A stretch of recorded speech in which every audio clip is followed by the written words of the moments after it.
کھانا کھانے کے ادب ہوتے ہیں، پانی پینے کے ادب ہوتے ہیں، نماز پڑھنے کے کوئی آداب ہوتے ہیں، مسجد میں جانے کی کچھ آداب ہوتے ہیں، گھر میں داخل ہونے کی کچھ آداب ہوتے ہیں، اسی طریقے سے جلسہ سننے کے بھی آداب ہیں میرے بھائیوں۔ مت موقع دو شکایت کا۔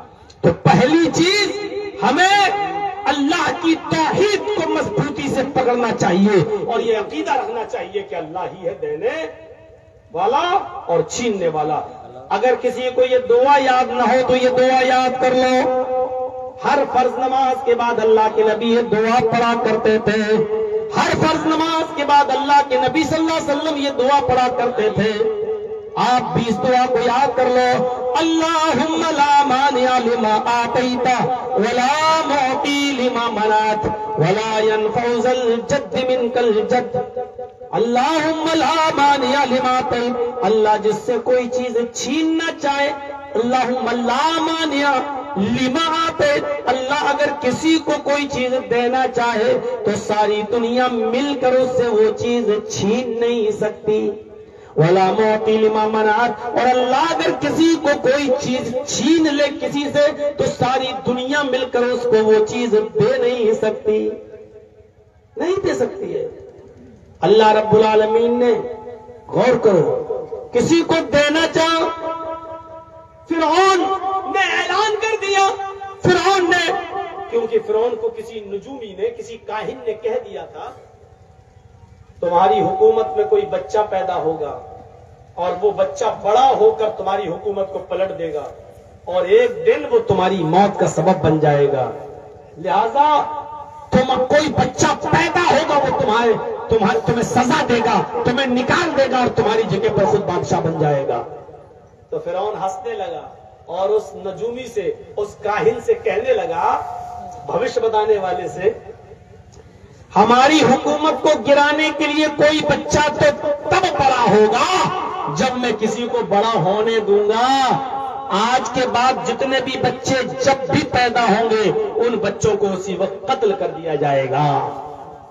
فرعون نے لاکھوں بچے کٹوا دیے، جو بچہ پیدا ہوتا تھا فرعون کے درباریوں کو پتا چلتا تھا، بچے کو چھینتے تھے وہ اس عورت سے اور اس کو قتل کر دیا کرتے تھے۔ چھوٹے چھوٹے بچے مار دیے گئے جاتے تھے، قتل کر دیے جاتے تھے۔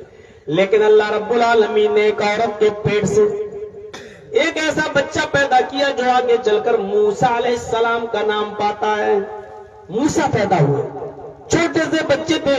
موسیٰ کی ماں نے سوچا 2 دن 3 دن تو چھپانے میں کامیاب ہو گئی، لیکن بچہ تو بچہ ہی ہوتا ہے، وہ دودھ کے لیے کبھی روتا ہے، کبھی درد سے روتا ہے، بچے تو بچے ہوتے ہیں۔ سوچا میرے بچے کی رونے کی آواز سے کہیں ایسا نہ ہو، میرے بچے کی رونے کی آواز سے کہیں ایسا نہ ہو کہ فرعون کی پولیس کو پتا چل جائے اور وہ ہمارے بچے کو چھین کر قتل کر دے۔ اس نے لکڑی کا ایک صندوق بنایا۔ کیا ہوا بیٹا؟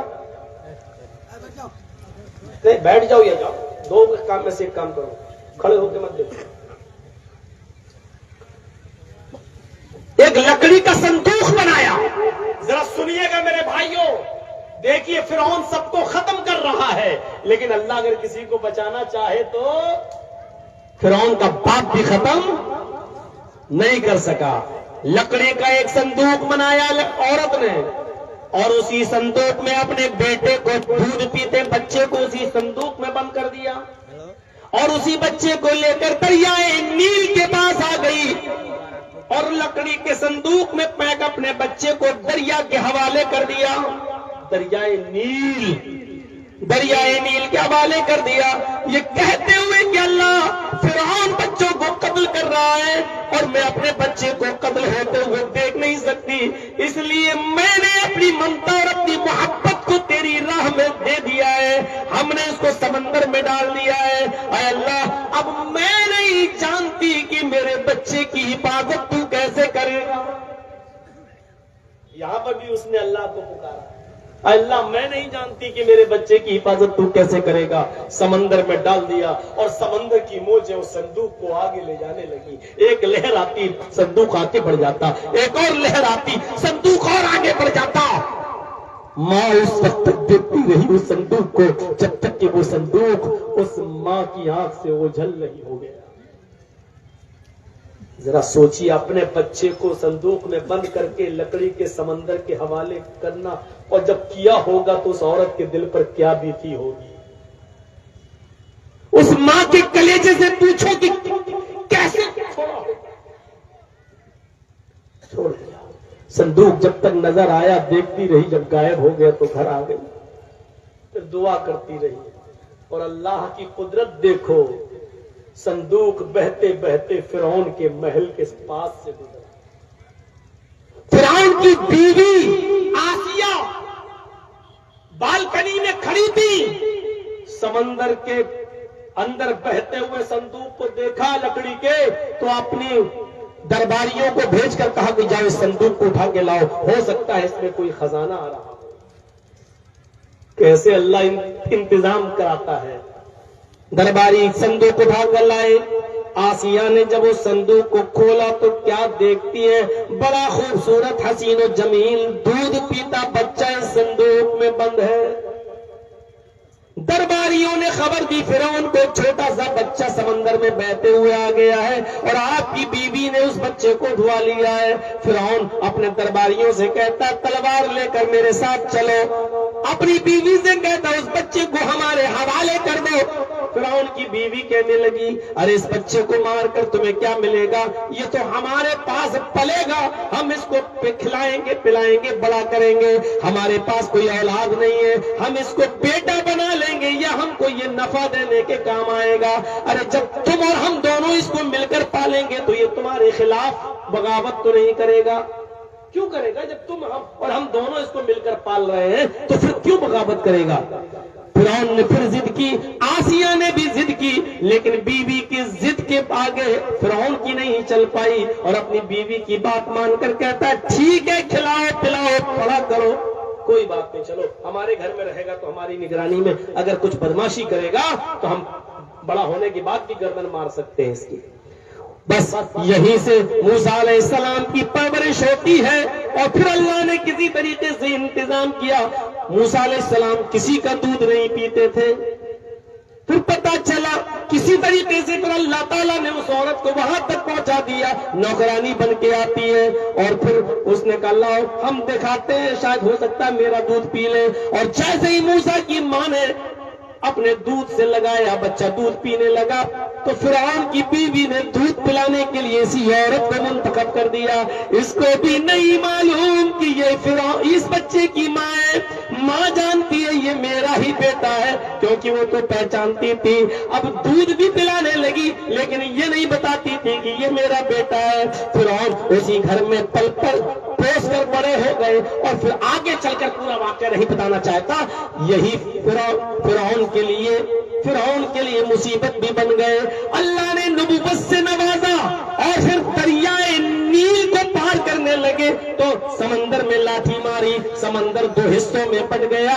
موسیٰ اور موسیٰ کے ساتھی نکل گئے. فرعون نے سوچا راستہ بن گیا ہم بھی نکلے اور موسیٰ اور ان کی قوم کو پکڑے. اور جیسے ہی فرعون اور اس کے ساتھی سمندر میں بیچوں بیچ میں پہنچتے ہیں اللہ نے حکم دیا ہے سمندر دونوں طرف سے مل جاتا، سمندر کے دونوں کنارے مل جاتے ہیں. فرعون اور اس کے پورا لشکر پورا کا پورا غرق ہو جاتا ہے، ڈوب جاتا ہے سمندر کے اندر. میرے بھائیوں موسیٰ علیہ السلام ہی اس کی موت کا سبب بنے اور پھر بعد میں وہی موسیٰ علیہ السلام وہاں کے حکمراں بنے. اب آپ اندازہ لگا سکتے ہیں کہ ساری دنیا علاقے کے بچوں کو قتل کر رہا تھا فرعون، ایک بھی بچے کو زندہ نہیں رہنے دیں گے، لیکن اللہ نے موسیٰ کو بچایا. تو میں کہنا یہ چاہتا تھا اللہ اگر کسی کو کوئی چیز دینا چاہے تو ساری دنیا چھین نہیں سکتی اور جس سے چھین لے ساری دنیا مل کے اس کو دے نہیں سکتی. تو میرے بھائیوں توحید پر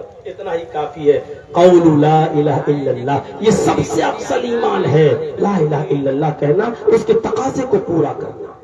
لا الہ الا اللہ، لا الہ الا اللہ کا وزن اتنا زیادہ ہے کہ اگر لا الہ الا اللہ کو ترازو کے پلڑے پر رکھ دیا جائے اور پوری دنیا، پوری کائنات، ساتوں زمین اور ساتوں آسمان ترازو کے دوسرے پلڑے پہ رکھ دیے جائیں اور پھر ترازو اٹھائی جائے تو لا الہ الا اللہ کا پلڑا جھک جائے گا اور ساری دنیا کا پلڑا اٹھ جائے گا۔ اس لیے اٹھتے بیٹھتے چلتے پھرتے میرے بھائیوں لا الہ الا اللہ کا ورد کرتے رہو، اس کلمے کو پڑھ کر اپنے نامہ اعمال میں اضافہ کرو۔ آؤ دوسری چیز، فَأَفْضَلُهَا قَوْلُ لَا إِلَهَ إِلَّا اللَّهِ، پہلی چیز لا الہ الا اللہ کہنا، دوسری چیز کیا ہے؟ ایمان کا ایک حصہ اماطۃ الاذى عن الطریق، راستے سے تکلیف دہ چیز کو ہٹا دینا، راستے سے تکلیف دہ چیز کو ہٹانا بھی ایمان کا ایک حصہ ہے۔ راستے میں کوئی کنکر پڑا ہے ہٹا دو، راستے میں کیلے کا چھلکا پڑا ہے ہٹا دو، راستے میں کوئی پتھر پڑا ہے تو اس کو ہٹا دو، راستے میں کوئی بھی ایسی چیز پڑی ہے جو چلنے پھرنے والوں کو تکلیف دے سکتی ہے ہٹا دو۔ بائک سے جا رہے ہو، بڑا پتھر راستے میں دیکھا، بائک روک دو، پتھر کو ہٹا دو۔ کیلے کا چھلکا پڑا ہوا ہے، بائک روک دو، فور ویلر روک دو، کیلے کے چھلکے کو ہٹا دو، کیونکہ تم تو گزر جاؤ گے، ہو سکتا ہے اس پتھر سے کوئی بڑھیا ٹکرا جائے، کوئی بوڑھا ٹکرا جائے، کوئی بچہ کیلے کے چھلکے پر پیر رکھ کے پھسل جائے، اس کا دانت بھی ٹوٹ سکتا ہے، اس کے گھٹنے پہ بھی چوٹ لگ سکتی ہے، اس کی ہڈی بھی ٹوٹ سکتی ہے، کچھ بھی ہو سکتا ہے۔ اس لیے راستے سے تکلیف دہ چیز کو ہٹا دینا بھی ایمان کا ایک حصہ۔